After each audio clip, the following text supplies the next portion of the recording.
All right, guys, so welcome back to the Battlefield 4 live stream. Again, I'm Corey Dunn. Now I'm joined here by Daniel Matros. Yes. It's been great because we've had the chance to be able to talk to you during day 1 and day 2, but there's new viewers that are kind of hopping in here, and we still have a lot of different types of questions that we can still ask. So we can probably kind of touch the surface on it. I know that there's actually videos that have been posted already that have been clipped out of what you and I had discussed before about spectator mode. Which is completely great. You can check that out, or you can just still continue to stick around, whether you're watching on twitch.tv, also on Amazon, and even battlefield.com. And of course, while you're on Amazon, you just head over and pre-order your copy of Battlefield 4 right now. So, Daniel, your team has done a great job. Amazing job. Right off the bat, right out of the gates. So my first question I'm going to ask has to be related. How long have you really been working on it from to this point right now? The game or no, the spectator mode? Spectator mode. Can't give an exact. Well, it has to be. I want the hours every hour. Since the game started, I'd say. Since we started working on the game. So I've been sitting and I've been wanting to tell everyone, but you can't, you can't spill all the beans. So instead we're like, let's go to E3, let's make it happen. And obviously did a good job. So I'm thoroughly impressed with every element that you've added into it, and it's such a short notice, a short time frame, and the fact that you were able to keep your lips sealed on not releasing a spectator mode. I mean, that's such a great thing, not only for movie makers that are out there, not only for those who like to do live streams like myself doing shoutcasts, but that's great for the esports element, the competitive gaming side. Can we go a little bit deeper into that side? Yes. So I've received the question multiple times. Is Battlefield 4 heading towards the esports audience? And is it? Let me just say this. I mean, esports in general, it's a collective term for competitive games, right? I mean, anything that you play online multiplayer, where there's a clear defined result, clear defined goal, two teams playing, one wins, one loses, that is a sport. Right. And online, it becomes an esport. Correct. Right? It's a competitive game. And I think what people mean with esport nowadays, that was like way back. But nowadays they mean, is there a feature for us to, is there a game mode for us to play perfect on? Is there a feature for us to show off our stuff on as spectator mode, that kind of stuff. Right. And to say this, Battlefield 3 was big in online competitive multiplayer. We had tens of thousands of Euro tournaments going on from Samsung, Alienware, it was Razer's has competitions, DreamHack had competitions, ESL. I mean, all of that stuff was coming, but it's going to be even bigger for Battlefield 4. That's something to really note. The fact that, Daniel, it's great to hear from a developer that knows about the communities. You mentioned ESL, you mentioned DreamHack. The fact that you know those exist. I used to play at ESL. My first account was registered in 2001. That's pretty awesome. That was way back in the day. It's clan-based as well. The fact, again, it goes back to the fact that the team knows that this exists and is actually making strides to make things easier for us to make things happen. So again, the observer mode has been great. Now I'm going to go ahead and ask some other questions. I didn't pre-inform you on this, so you can answer at your leisure. How many different spots can we join in a spectator mode? Right now, we're looking at somewhere around 4. Around 4? On the one server. Okay. So 4 people simultaneously can watch a match, watch a game, and then they can stream it out. But firsthand on the server.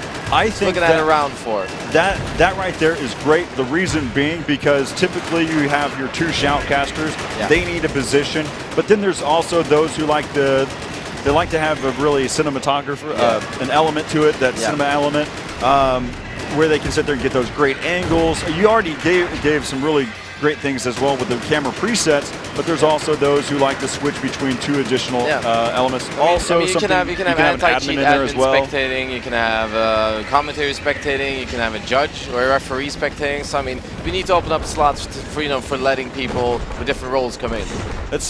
I think 4 is a great number. I mean, of course, everyone wants to have some type of number being infinite, but the reality of it all, there has to be a number. And I'm happy you didn't say 2 or just 1, because that would have broke my heart right off the bat. I myself, I felt that, why not 100? Why not 100? But then again, I mean, you can't have the server size of 50 million cars combined. So you got to work slowly. So I think 4 is a good number, but going above 4 in a very 5, maybe 6 could also be good. So we'll see. Nothing is decided yet, but we're looking at around 4. Oh, so the next thing that I have to bring up is, can we set a delay on our spectator side? Because for those that say, for instance, we're doing online matches, and I hop into a server watching the game, but I don't have the capability on my side. I'm new into this whole streaming thing, hypothetical, and but I can't set the delay on my stream. Can I set the delay in the spectator mode at this point? So what we're looking at now, so all those details we're going to start looking at, and when I get back. I'm actually going heading to a flight in like 20 minutes. Hey, well, I'm happy that we're able to get the last minute with you, especially for me, because I love the spectating. So when I go side. back to Stockholm, we're going to take a look at the more finer details, like the more, okay, these edge cases need to be resolved. But for now, we just threw in the UI and made the cameras and all that kind of stuff just to, get it up. So more details will come. That's what, again, you didn't give me a no, and that's what I was looking for. A maybe is always okay with me, especially in pre-alpha stages. Yeah, definitely. So one of the other things that's been a lot of questions, people wanted to see commander mode. Will you be able to spectate, I know it's a tabletop view, but will you be able to really spectate what the commander is doing? Or does it even make sense to even have ability to spectate the commander when you have tabletop? So for now, you can see what the commander is doing tabletop. Can we go into tabletop real fast for us, please? So you can basically see the Tomahawk right there, you see the UAV flying around there. So you can see these things using the tabletop. You can see what the different commanders are doing. To spectate a single commander, we haven't really made that into this build yet, and we don't know if that's going to come in. So we're going to give it some time. We're going to think about it, look at the feedback, and see what everyone says. All right, so I'm a big fan of this. I'm about to go on a rain of different ideas with you. Just have fun writing. There's a lot of stuff you can do. It's fun too. All right, so question 1: wouldn't it be cool if you could only have the capability of saying, I just want to see where the infantry is. I don't want to see tanks. I don't want to see helicopters. Yes, to apply filters, that's also something we've been thinking about. But then again, there's so much we want to do. So I would love to see filters for infantry, filters for vehicles, filters for team recognition, all that kind of stuff. That would be awesome. Or just like blackening out parts of the map just to show one single flag battle. That would be really cool to have. Make it more dynamic in a way. We'll see what happens, though. I know there's a few months left until launch. Okay, and so there's other types of games that are out there that kind of have the point of view of the player, what he can see. So let's go ahead into a first-person view of a player right now. And when we hop on here, we have the ability, we want as much information as possible. So that's why we can see each of the icons that are out there that are designated for each team. We can see green is the squad member. So we're getting his perspective of the game right now. To a point. Yeah, this is everything the player sees. So is there ever going to be a possibility, or could we talk about the idea of having a feature where we can see exactly what he sees in terms of the different player icons? So for instance, he can't see every single defensive player, an opponent. Could we ever have that ability, or do you think that's within talks? I think that's something we have to work on. That's some feedback we have to take a look at and work on. Because initially we thought spectating a first-person player, sure, we want to see what he sees, but we also want to include the whole context of the game into the first person. Never mind if he sees everyone or not. So I mean, it's a battle of two designs basically. We just have to overview which one makes more sense, which one doesn't make sense. So put them together, put them in a cage and let them fight. Exactly. So one of the things that if I had an opinion at all, would you just sit there and say all information is better than the few? But having the ability to toggle between the two would be unreal. Yeah, that would be unreal. That would be really, really good. So there's so much to do. So much we can do. You can hire me for a couple weeks if you'd like. I'm just bragging on you. all I really want is the DICE dog tags for, or maybe a contractual DICE employee. We'll hook you up. Don't worry about that. You've got third person as well. The third person is basically over the shoulder type of camera. You can move it around. You see the player card, what equipment he has. You see the ammo count. You see the health bar. See what rank he's going to have, and all that kind of stuff. All the details are important. And for more versions that are coming up, the player card you'll be able to display it in first person as well. It's not only third person, which is very important because the player card is basically your jacket. You want to it's like hockey cards or whatever it is. Exactly. And that's third person cam. My favorite camera. That's phenomenal. One of the things to note as well for those of at home that haven't really had the chance to see third person, we can see that right now he's got a Scout Elite in his hands. We can see exactly what type of attachments. This is exactly what's in his hands currently right now. So if he switched to his pistol, we would see all the different benefits, all the different attachments that come along with the pistol. So we really are completely informed of what this player has in his inventory. Yep. And we also have a free cam. Yep. You can move over to. This is our, as I said before, this is our cinematic cam. This is where you can make your movies, basically. You have 5 different place cams. You place around the map. And so here's one thing that I noticed watching competitive games is that it's so difficult to follow an FPS. Agreed. When you watch other RTS games or MOBA games, it's very easy to follow because it's a 1 versus 1 communication. What I see is what I get. Exactly. Well, it's also a top-down view for majority of the game, and you're looking at all the units, especially a 32 versus 32. It's not about the individual per se. Now there can be highlight moments from the individual, but it's definitely difficult to capture every single moment that happens. So that's what I think. Like watching FPS, I love watching FPS games. As do I. So I watch them a lot, and I feel attached to the experience, but I also feel detached because I cannot see what's going on everywhere, like in an RTS game. So that is also a good idea with a free cam. You have 5 different place cams. You can place them around the map. You can toggle between them, which basically gives you an arena overview. Yep. That is also good for movie makers who want to make incredible movies. Well, so one of the things that we're seeing too, I mean, if you want to talk about your TNTs or in the U.S. side, your different sports channels that are out there, that they get that cinematic value. Where they sit there and do the sweeping cam view. And we can do that in this game. And a shout out to the camera guy as well, who's been controlling it all event long here at Douglas E3. and Yap up there. Good job. They have been doing an incredible job. At one moment, I saw a sweeping cam where it also rotated, pivoted around a point. And it was just, I wasn't casting at the time. I would have given you a shout out at that point. But again, you just see this, again, it just feels like a movie. Now, for those that are saying, well, what about that? We've got to still have a HUD up on top of the screen. We still have something that's kind of blocking our view. Blocking our cinematic view. Oh, first off, everyone in the chat, give a shout out to Douglas and Yap, right? Yeah, now. Give a shout out. So basically, everything you can toggle is you're going to be able to toggle that away. So you're going to be able to have a clean screen where you remove all the HUD.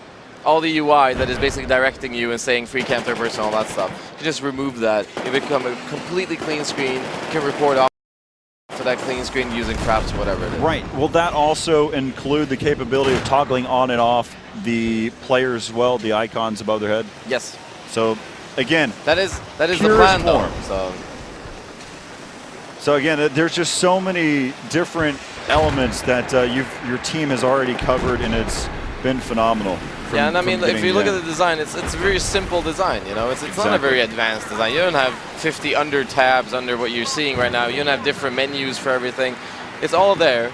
You tab around in 2 different tabs and just see what you see. And if you bring down the scoreboard, you'll be able to double click and go into first-person view. That right there is just that's how easy it is. Unreal. The fact that you can sit there and just switch quickly to a player. Right now, we're at one of the players who are top on the leaderboard. Nice we can really see why. Utilizing that Scout Elite. Scout's one of my favorite. So our whole idea with everything was keep it simple, but keep it really good. It needs to be good. So, and I'm really happy about it. The team has done an amazing job. So again, we've covered all the different aspects. For those that were questioning about getting the chance to really see Commander Mode, tabletop is basically that. And first-person view, we really get perspective from each of the players in real time. Third-person view, again, it just gives you so much more information, allowing you to know all the different attachments, what their KDR is at that point. For those that don't know, kill-death ratio, and just a lot of other just great elements that are involved. And this is just a beautiful moment where he's just trying to take a look, but of course he has that glare on his sniper rifle that kind of gave him away. He's pretty good though. He was playing extremely well. Right over there. It's been, again, one of my favorite interviews through the process is talking with you and about the spectator mode. Of course, it's near and dear to my heart. Yeah, I love this spectator. I could talk about this all the time. I'm trying to think of some really just in-depth stuff that that I probably have overlooked at this point. But so I can say this. This is, as it is, it's a pre-alpha. You know, so there's a lot more cool stuff coming to the game and, you know, to the spectator mode and all that kind of stuff. So, I mean, just wait, people. I do want to talk about one thing that you had brought up yesterday and the day before, is that whenever you go from your tabletop view, let's go ahead and switch to that for just a moment. In your tabletop view, it's very similar to your spawning process. Yeah. It's very similar to what the commander sees. Yeah. It's very synonymous across the board. So that way you can sit there and you're used to it. It's an environment that's not unusual. So you can hop directly into a spectator mode. If you click once on any player, you can see the mini map says, okay, this is what the player's doing. If you double click, it will jump into the person's first person view. So I mean, basically, the game is a game. That's the base. Yep. And we build off of that. And you know, you have to keep a universal approach. Otherwise, you're just going to confuse people. I think honestly, so just staying in this view right now, I love the fact that you can see the plane flying around and for the UAV scans. I love this view. and so it just gives you the capability. You have all of the information that you need. One of the things that would be interesting from a commander's perspective, he can see exactly where those circles are. You can see the diameter, the circumference of the circle for that area. Also, I think someone needs to drop a tomahawk right there. Yeah, so you can eat. Yes. Someone needs to drop that. And for that A point, of course, takes 15 seconds. Also for C, look at that. Yeah, they're just flooding in right now. And you can also see the gunship coming in as well. So there are all the different aspects that come into play. Yeah. Let's see here. Again, what I was just trying to get into was, we'll see if this tomahawk hits real fast as well. It's about to land on top of that C point. It's coming from the U.S. side.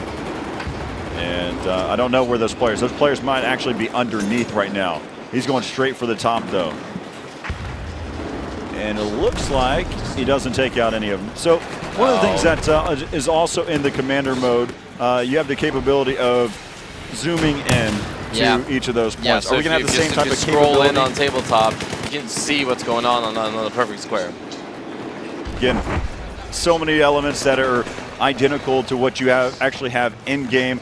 Talking about first-person view, it's exactly the same across the board there for those that are actually playing the game. Yeah.